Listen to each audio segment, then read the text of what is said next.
مدینہ کے ہلچل بھرے شہر میں عبداللہ نام کا ایک یووا اناتھ رہتا تھا۔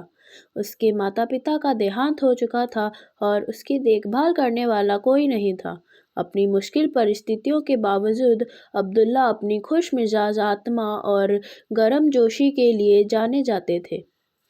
ایک دن مدینہ کی گلیوں میں کھیلتے سمے عبداللہ کی نظر پیغمبر محمد صلی اللہ علیہ وسلم کے سب سے قریبی ساتھیوں میں سے ایک عثمان ابن عفان پر پڑی۔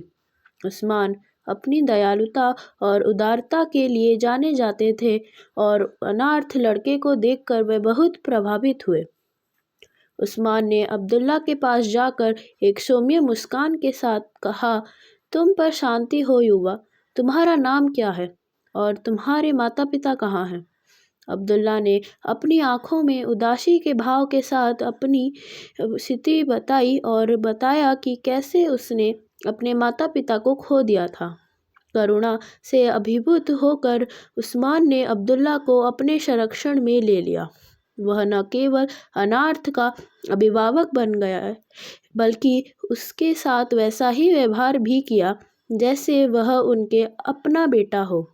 عثمان نے عبداللہ کو بھوجن، کپڑے اور ایک پیار بھرا گھر پردان کیا۔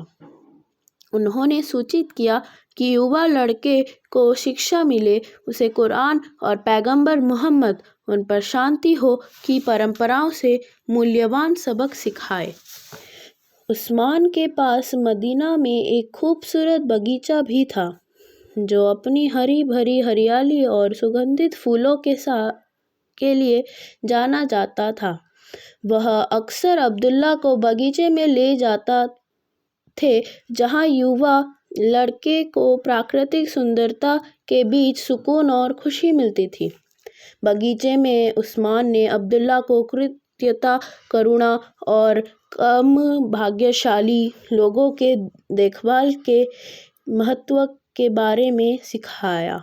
انہوں نے انارتھوں کے لیے پیغمبر کے پیار کی کہانیاں ساجھا کی اور اسلام میں دیالوتا کے مہتو پر زور دیا۔ جیسے جیسے سال بیتتے گئے، عبداللہ عثمان کے مارگ درشن میں ایک ذمہ دار اور دیالو یووک کے روپ میں وکست ہوا۔ عثمان کی کرونا نے نہ کیول عبداللہ کے جیون کو بدل دیا تھا بلکہ اس میں ادارتا اور سہانوبھوتی کے مولیہ بھی ڈالے تھے۔ جب عثمان ابن عفان کا ندھن ہو گیا تو عبداللہ نے اپنے ابھیبھاوک کی کرونا کی وراثت کو جاری رکھا۔